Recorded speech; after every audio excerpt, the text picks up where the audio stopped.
Salve pessoal, tudo bem? Bem-vindos ao canal da Escolha Educação, professor Paulo Mendes aqui de Geografia, e eu vou nesse tempo aqui com vocês, eu vou corrigir as questões de Geografia da Universidade Estadual do Ceará. Aliás, é uma experiência nova que eu estou fazendo por aqui, pretendo corrigir outros vestibulares, até para tomar contato com elas. Então, na prova da Universidade Estadual do Ceará, que aconteceu, da primeira fase, que aconteceu no dia 17 de novembro de 2024, eu vou corrigir as questões de 31 a 38. Bora comigo aqui nas questões. Muito bem, eu vou começar te fazendo um pedido, se você é aqui de São Paulo, está vendo aí a correção, se você é de outro estado, está vendo a correção, dá uma comentada se na sua escola, durante o período em que você fez aí o ensino médio, se você teve esse conteúdo nesse limite de especificidade. Você do Ceará, por exemplo, se estiver vendo esta correção, me dá um retorno, porque tem uma especificidade, a prova tem algumas questões que são bem específicas, a exemplo dessa primeira. Olha só, diz a questão 31. As chapadas e costas que limitam o território do Ceará são de formação sedimentar, enquanto as várias serras encontradas no interior da depressão sertaneja, particularmente contornando à distância a faixa litorânea, são maciços antigos de origem cristalina. Bom, até aqui, tudo bem. Quando ele está falando de depressão, está falando de grande unidade de relevo, quando ele está falando de maciço antigo, está falando de estrutura geológica, formação sedimentar, estrutura geológica. Mas vamos lá. São exemplos dessas serras úmidas, cristalinas, do Ceará. Então, ele está falando de formação do cristalino e, portanto, está falando dessas unidades aqui em vermelho, de forma específica. Aí ele está dizendo lá, na letra A, Serra do Baturité, Serra de Araripe e Serra do Meruoca, deve ser esse o nome. Aí você teria que estar procurando lá, aqui é Meruoca, aqui é maciço, do Uruburetama, e tem outras situações. Eu confesso que eu fui procurar isso, esse nível de especificidade em relação ao relevo do Ceará, eu nunca havia feito nada nesse sentido. E aí, óbvio, consegui chegar na alternativa, que é a Serra do Machado, a Serra do Meruoca e a Serra do Uruburetama, que é a alternativa correta aqui nessa questão, a alternativa C. Mas até porque, assim, são lugares que estão o quê? A barlavento, então estão voltados para o Oceano Atlântico, e aí a gente tem a entrada da umidade que vem desta região e acaba tornando essas áreas mais úmidas, ao passo que quanto mais para o interior aqui eu vou, vai mudando a característica, principalmente do ponto de vista climático, ok? Mas eu fiz por dedução. Aí, por curiosidade, eu fui procurar, por exemplo, quais eram as características dadas, por exemplo, lá no Brasil Escola, sobre o relevo do Ceará. No Brasil Escola tem esse trechinho aqui, está dizendo que o relevo é caracterizado por planalto, planície e várzeas, de leste a oeste, e o ponto mais elevado. Aí eu fui pegar na Wikipédia, ou na Wikipedia, como queiram alguns, informações a esse respeito. Aí, na Wikipédia, na minha pronúncia aqui, ele vai descrever, vai ter uma descrição, que está colocando que o estado do Ceará é diversificado, tem composto por planaltos, serras, chapadas, e aí está dizendo que as chapadas e costas que limitam o território do Ceará são de formação, aí vai falar da formação sedimentar e por aí vai.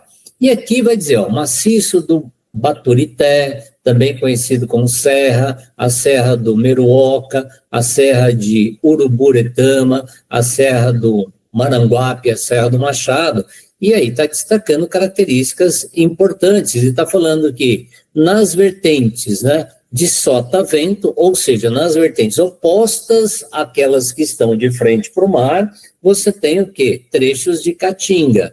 Aí, ok, Então, nas vertentes de barlavento, e aí a minha dedução, por isso que eu cheguei na alternativa C. Mas você que fez, fica o convite, por favor, dialoga aí comigo nos comentários, que eu vou ficar feliz de saber, como é que foi. E você que não é do Ceará, você que é daqui e não fez, né, mas está olhando para ver como é que é, porque tem interesse, dá uma olhadinha e me diz aí depois, né, se você, dentro daquele conteúdo que você teve na escola, se você conseguiria fazer, né, adequadamente essa questão.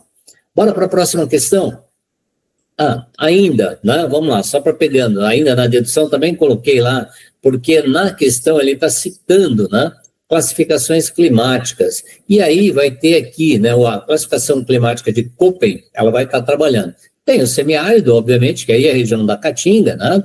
E tem o tropical de savana. Gente, tropical de savana seria o quê? Tropical típico, né? Aquele clima que tem 2 estações bem definidas. Então, que ajudaria a explicar também a ocorrência aí das áreas mais úmidas, né? Por quê? Porque no verão há uma maior incidência de chuvas nesta faixa litorânea.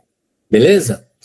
Vamos adiante? Aí já mudou radicalmente o assunto. A questão 32. Na Ásia, como no restante do mundo, os rios são fontes de vida, mas em especial destaca-se um que nasce a partir de vários afluentes e é considerado o principal rio dessa parte do globo. Os geógrafos chineses reconhecem a fonte do seu afluente principal, que fica em uma geleira no oeste da Serra de Dangla, na parte oriental do Planalto tibetano. Nessa bacia hidrográfica foi construída a maior hidrelétrica do mundo, a usina de Três Gargantas. Bom, Três Gargantas normalmente é bastante comentado, né, quando se vai falar de energia, principalmente energia hidrelétrica, e aí se comenta a respeito das grandes hidrelétricas do mundo, né? Três Gargantas é a maior, Itaipu é a segunda, Belo Monte é a terceira do mundo, mas em qual rio ele fica? As características vão sendo dadas, então este conteúdo é comum encontrarmos nos materiais didáticos de forma mais específica, quer seja na parte de hidrografia, quer seja, né, na parte de energia. Então, qual é a alternativa aqui? É a alternativa A, o rio Yangtze, né? E aí eu coloquei um mapinha aqui, ó, para você, né, dar uma olhadinha, ó. O Yangtze ele vai nascer aqui, né, no Planalto, na grande área onde nós temos a nascente de vários rios, né, inclusive rios importantíssimos e que são disputados tanto pela Índia quanto pelo Paquistão, né, como é o caso do rio Indo, do rio Ganges, que cortam grandes áreas importantes aqui do ponto de vista do desenvolvimento da agricultura, né? Então, por isso aquela região da Caxemira, né, tão disputada por esses 2 países. Quais países? Índia e Paquistão. No caso do rio Yangtze, ele vai fazer a mesma coisa, ele nasce nessa porção e, obviamente, como ele está vindo de uma área de grandes altitudes, né, ele tem um grande potencial hidráulico, e aí, neste, né, rio foi construída a usina de Três Gargantas, ok? Muito bem. Aí uma outra questão 33, mas de novo, vamos lá, vai dialogando aí comigo, ó, na 32 fiz de um jeito, na 33 levei em conta alguns aspectos, eu coloquei aqui algumas figuras, que aí facilitaram bastante, né, observar a resposta da questão. Na 33 veio para Brasil, e aí está olhando, testando o quê? A sua noção territorial. Então está dizendo, cartograficamente, e usando os conhecimentos de posicionamento, né, territorial, é correto afirmar que o Estado brasileiro que tem, né, seus limites a oeste, os estados do Pará e Mato Grosso. Então, a oeste, Pará e Mato Grosso. Ao sul, o estado de Goiás. A leste, os estados da Bahia, do Piauí e do Maranhão. E ao norte, os estados do Maranhão e do Pará, né, que estado é esse? Né? Então, já estou imaginando que você está, né, nesse momento aí fazendo, pera lá, montei o mapinha do Brasil e a partir do mapinha do Brasil vou identificar esse estado. Que estado é? É o estado do Tocantins, né, gente? Então, se nós formos olhar aqui, ó, vamos lá, né? Dá uma olhadinha, ó. Olha o que o enunciado está dizendo. Tem como limites a oeste. Então, ó, a oeste, né? Então, se eu pensar, colocar aqui uma rosa dos ventos, norte, sul, leste, oeste, para oeste a gente vai ter o quê? Vai ter o Pará, o Mato Grosso do Sul, né? E aí eu vou ter o quê? A leste eu vou ter, a leste eu vou ter a Bahia, eu vou ter o Piauí, eu vou ter o Maranhão.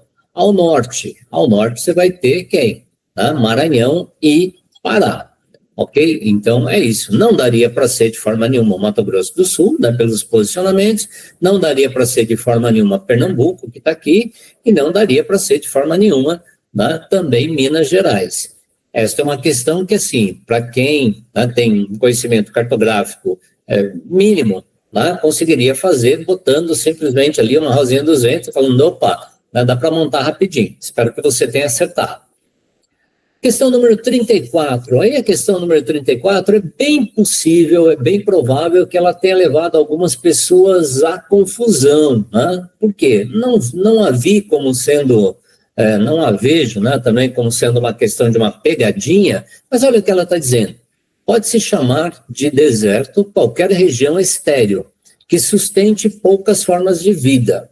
Beleza, então já definiu aí, né, o deserto. Os maiores desertos do mundo são amplas regiões de clima árido, marcadas pela escassez e irregularidade das chuvas, além da baixa umidade relativa do ar e da vegetação esparsa ou ausente. Tá? Então, o maior deserto do mundo é denominado... Aí, para quem leu aqui, né, muito assim, leu rapidinho, né, estaria muito provavelmente,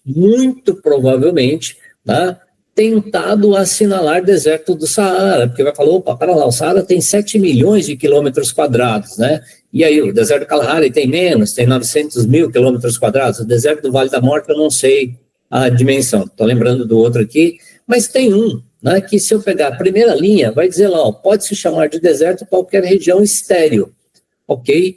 Que sustenta poucas formas de vida. E aí a alternativa A é a alternativa que vai estar respondendo. Coloquei aqui até um mapinha, né? Se nós formos observar, o território da Antártida, né, pode ser observado dessa maneira. E aí a Antártida tem por volta de 14 milhões de quilômetros quadrados. Né? É esta a situação. Você que fez, de novo, o convite. Né? Me diz aí como é que você chegou na resposta, né? Se você se confundiu, se não confundiu, né? Como é que foi o seu critério de elaboração. Muito bem, vamos lá, questão 35. Aí a questão 35 ela já muda de assunto, ela vai falar de geografia urbana, né? E a questão 35 diz o seguinte, leia atentamente o texto. A população da cidade de Petrolina, em Pernambuco, chegou a 386.786 pessoas no censo de 2022, o que representa um aumento de 31,58% e de mais 92.824 habitantes em relação ao censo realizado em 2010. O aumento foi suficiente para que Petrolina superasse Caruaru, 378.052 pessoas, e Olinda, 349.976 pessoas, no ranking de maior população de Pernambuco, ficando atrás somente de Recife, com 1.488.920 pessoas, e de Jaboatão dos Guararapes, com 643.759 pessoas. Apesar de ambas serem cidades mais populosas do estado, os dois municípios pernambucanos, está falando de cidade, está falando de município, né? Então aí o que a gente tem? Nós temos duas coisas diferentes, elas são interligadas, mas são diferentes. A cidade diz respeito, né, à área urbana especificamente, ou seja, né, a cidade ela está ligada àquele núcleo, né, onde você tem um conjunto de características e de infraestrutura, né, bem definidas, e você tem no município, né, a formação do quê? A cidade vai ser a sede do município, que é o conceito mais simples de cidade que a gente tem aqui no Brasil. Por outro lado, o município é uma unidade territorial que tem autonomia, ele não tem soberania, ele tem autonomia político-administrativa. Ok? Então, está trabalhando com duas situações. E aí, então, né, vamos à pergunta. Considerando o excerto acima, é correto dizer que a população urbana e a população da cidade são sinônimos, né? População urbana e população da cidade, ok. Dado que o urbano diz respeito somente, né, à cidade. Mas não é isso que o texto está falando. Tá? Então, assim, do ponto de vista geral, se eu quisesse falar assim, é correto dizer que a população urbana e cidade são sinônimos? Mas não é. A discussão está entre cidade e município. A população é o único e exclusivo critério para mensurar a urbanização? Não, né? Não é. tem outros critérios. Nós temos critérios que são critérios funcionais, por exemplo, o critério demográfico é um deles, mas tem o critério funcional, tem o critério político-administrativo. Então, na prática, né, normalmente utilizamos os 3 critérios. Na letra C, há uma confusão entre os conceitos de cidade e de município, pois eles não são similares e refletem realidades espaciais distintas? Está aqui a resposta correta. Alternativa C, considerando o excerto. Por quê? Porque se a cidade é a sede do município, o município, né, ele vai ter lá, ou ele pode ter a sua área rural, então quando você leva em conta a população da cidade, você está se referindo a um ponto específico, né? Quando você está se referindo a um município, né, você está falando de outra coisa. Tá? E aí, então, fica a alternativa C. Mais uma vez, fica o convite aí, né, para o seu comentário, beleza? Vamos adiante? Questão número 36. A questão número 36 continua falando aí, né, a respeito do quê? Está falando de fluxos, né? Está falando de transporte, comunicação. É um texto do David Harvey, né, um geógrafo inglês que está lá no livro As 17 Contradições e o Fim do Capitalismo, né, um livro da editora Boitempo. Mas aí o que diz o texto? Os baixos custos de transporte e comunicação podem facilitar a dispersão e a descentralização da atividade por espaços geográficos cada vez mais amplos. Beleza, né? O avanço do transporte permitiu, por exemplo, um grande processo de produção industrial, que as fábricas fossem transferidas em grande parte para a China, né? A quase eliminação do tempo e dos custos de transporte como fator determinante para a decisão da localização permite que o capital explore diferentes oportunidades de lucro em lugares extremamente díspares. Acabei de comentar uma situação. As divisões de trabalho dentro de uma empresa podem ser descentralizadas para diferentes locais. Ok. A deslocalização produtiva se torna possível e o elemento de monopólio na concorrência é reduzido. As especializações regionais e as divisões do trabalho se acentuam, porque pequenas diferenças de custo, como impostos locais, se traduzem em mais lucro para o capital. O que o David Harvey está falando? Na verdade, ele está discutindo aí a questão dos fatores locacionais, né? De fator locacional, aquilo que potencializa, por exemplo, um processo produtivo, aquilo que potencializa um processo de industrialização, né? De maneira mais específica. Então, vamos lá. De acordo com a passagem acima, ou seja, de acordo com o texto, é correto afirmar que o tempo é um fator menos importante que o espaço? Claro que não. Tá? Então, já eliminei. Tempo e espaço têm aí a mesma importância. O capital se apropria e, ao mesmo tempo, produz, mediante o tempo e o espaço, as oportunidades de oferir maior lucratividade em determinados contextos históricos e em locais particulares de modo homogêneo. Não existe isso, né, gente? Então, você vai ter o quê? Você vai ter maiores facilidades, menores facilidades, e você vai ter, né, o desenvolvimento, como já diriam outros autores, né, ele vai ser sempre desigual. Né? Você tem no contexto de desenvolvimento algumas áreas que se destacam, mas outras, né, nem sempre se destacam na mesma velocidade. É só pegarmos, por exemplo, a questão do Brasil. Né? Algumas regiões, mais especificamente, o Sudeste e o Sul se industrializaram, né, de forma mais acentuada do que o Nordeste, do que o Norte, propriamente ditos. Então, essa é uma coisa que não cabe aí.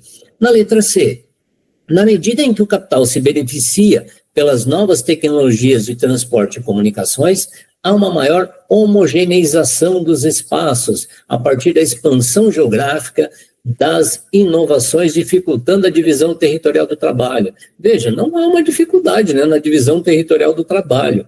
Na medida em que a gente tem o quê? Você não tem, vou repetir, homogeneização dos espaços. Você tem o ritmo de desenvolvimento, a intensidade do desenvolvimento, tá? Eles serão diferentes. Então, por excelência, a única, né, alternativa que me sobrou aqui é a alternativa D. As diferenciações espaciais por meio das especializações, então, diferencia o espaço e especializa, tem a especialização regional. São reflexos do quê? Da dispersão geográfica do capitalismo. Então, uma área interessa mais, outra área interessa menos. Que, ao contrário de oferecer oportunidades iguais de crescimento em muitos lugares, aprofunda as diferenças territoriais. né? É exatamente isso que acontece. Vamos pensar no Brasil, num processo aí de reorganização das indústrias acontecido nos anos 90, né? O que aconteceu? A indústria resolve procurar lugares onde a produção fosse mais barata. Ok? E aí ela vai saindo daquelas áreas tradicionais e industriais como o ABC Paulista em São Paulo, mas ela não vai para todos os lugares, né? Então ela vai para alguns lugares em específico de acordo com o quê? Com as características e os benefícios que estão sendo dadas a elas, como, por exemplo, os investimentos em infraestrutura, como, por exemplo, os investimentos em melhorias de transporte, e aquilo que o texto vai dizer, né? Porque pequenas diferenças, como os impostos locais, ou seja, pequenas diferenças como, né, as isenções fiscais, vão atrair aí, né, as empresas, porque essas pequenas diferenças são para essas empresas, né, milhões ou às vezes até bilhões de dólares, ok? Então aí é uma questão de interpretação, né, que eu espero que você tenha chegado aí à alternativa correta. Vamos para a penúltima questão aqui, aí mudamos de assunto, a questão número 37, ela vai falar do quê? Ela fala sobre desastres naturais no Rio Grande do Sul, né, no ano de 2024, aqui para marcar verdadeiro ou falso, né? Então vamos lá. As inundações que ocorreram em diversas cidades do Rio Grande do Sul revelam a pouca atenção às políticas relacionadas às questões ambientais que poderiam diminuir, mitigar, né, diminuir ou evitar desastres como esses. Bom, galera, aí não tem o que dizer, né? As inundações que ocorreram em diversas cidades revelam a pouca atenção às políticas relacionadas às questões ambientais? Perfeito. A primeira afirmação está correta. Então, aí, se a primeira está correta, nós já ficamos em duas alternativas, ou na letra A ou na letra D, mas eu já descartei as letras B e C. Na segunda, os impactos vivenciados pela população foram homogêneos. Bom, falso. Totalmente homogêneo, não existe essa ideia, né? Porque nós vamos ter pessoas que foram mais afetadas, áreas, né, com maior declividade ali de terreno, teve o quê? Esse pessoal ficou mais fora da questão, porque a questão é enchente, mas quem morava mais na várzea, né, quem mora mais próximo de rio normalmente, né? Em muitos lugares a gente vai ter quem? Aquela população com maior poder aquisitivo ou aquela população com menor poder aquisitivo. Ok, você já chegou na segunda opção, tá? Então, vamos lá. Mas aí, se a segunda afirmação é falsa, continuo nas duas possibilidades. Vamos ver se a terceira já permite a gente, né, a chegarmos na alternativa correta a ser assinalada. As mudanças climáticas não têm relações com as inundações. Pronto, eu não preciso nem ir adiante, né? Então, eu já sei aqui que a alternativa D é a alternativa correta. Por quê? Porque esta afirmação, né, ela está completamente errada. E para fechar, para não deixar, né, já sabemos qual é a alternativa correta, mas vamos chegar lá no último item. As diferenças sociais de renda e raça se tornaram visíveis com as inundações, pois as populações mais vulneráveis que sofreram com perdas materiais e imateriais, né, a história das pessoas e por aí vai, em sua maior parte, né, são pretos e pardos de baixa renda. É isso, né? É muito nítido isso. Tem outras questões, a FUVEST, no vestibular desse ano, abordou essa temática também numa de suas questões, ok? Lá na primeira fase. Bora adiante? Última questão. E aí nós vamos agora para qual tema, né? O tema está falando sobre ocupação do território. Então, dados do censo de 2022, divulgados em 21/3/2022, mostram que 111,2 milhões de pessoas vivem próximo ao litoral brasileiro, em uma faixa de território que inclui domicílios localizados a uma distância máxima de 150 quilômetros da costa. O texto está dizendo que nós temos uma população que está muito concentrada na faixa litorânea. Isso representa 54,8% do total da população em 2022, de acordo com o levantamento do IBGE. Em relação a 2010, houve um aumento de quase 5 milhões de pessoas em número absoluto, né? Ou em números absolutos, eram 106 milhões. No entanto, a parcela da população vivendo no litoral em relação ao total da população recuou, já que eram 55,8 na ocasião. Certo? Então, aí até aí está tudo certinho, tá? O que ele está pedindo? Considerando a passagem acima apresentada, assinale a afirmação falsa. Tá? Vamos lá para a primeira afirmação. Mais da metade da população brasileira se né, concentra na faixa litorânea devido à presença de amplos espaços rurais que possibilitaram a produção agrícola em larga escala, né, com destino ao mercado externo. Bom, gente, vamos lá, né? A ocupação na faixa litorânea, ela não está pautada nesse item. A ocupação da faixa litorânea se dá porque a formação territorial brasileira começa pelo litoral e vai para o interior. Mas a agricultura, propriamente dita, ela está depois, né, da serra. Então, se nós temos uma formação, se nós pegarmos o sul do Brasil indo em direção ao nordeste, propriamente dito, né, nós vamos ter a área da serra, os planaltos da região do Paraná, e aí com as serras, né, no litoral, aí vem a Serra do Mar aqui em São Paulo, aí nós vamos mais para o norte, estou indo para o nordeste, mas eu estou indo em direção ao norte, especificamente, acompanhando o litoral, né? A gente vai ter lá o Planalto da Borborema, tá? Então não é isso. Aí, então, logo de cara já chegamos à alternativa falsa. Mas vamos lá ver a segunda alternativa. O processo de ocupação do território que hoje é o Brasil, iniciou-se pelo litoral, favorecendo a fixação dos colonizadores por meio da fundação dos primeiros núcleos urbanos. Está certo, né? Se a gente for olhar Salvador, Recife, depois São Paulo, São Vicente, aqui no litoral, é isso. O recuo em termos percentuais da população que vive na faixa litorânea entre 2010 e 2020 sinaliza para um crescimento demográfico distante do litoral. Ok, mas a gente pode ter o quê? O ritmo de crescimento também, né? Mais acentuado numa outra área em decorrência de vários fatores, como sendo fatores ligados aí às condições de acesso às questões de planejamento familiar, tá? E a última, a presença da maior parte da população brasileira vivendo na faixa litorânea deve-se às condições de vida propiciadas pelas cidades, sobretudo as capitais, que foram as bases de fixação do povoamento e concentram bens e serviços que fomentam processos migratórios. Bom, tá aí, né? Então aqui eu cheguei ao final dessa correção, vou te pedir, né, uma gentileza, novamente, vai lá no vídeo, né, aí nos comentários, deixa lá o seu comentário, diga o que você achou das questões, aquela que você achou mais difícil, aquela que você falou assim, opa, tá tranquilo, consegui fazer aqui, né, diz o que você achou também dos meus comentários, vamos ficar felizes, e não se esqueça de, né, dar aí o seu like, não esqueça de se inscrever no canal, tá certo? Um grande abraço, né, e nos veremos em breve numa outra atividade por aqui no canal da Escolha Educação. Até mais, tchau, tchau.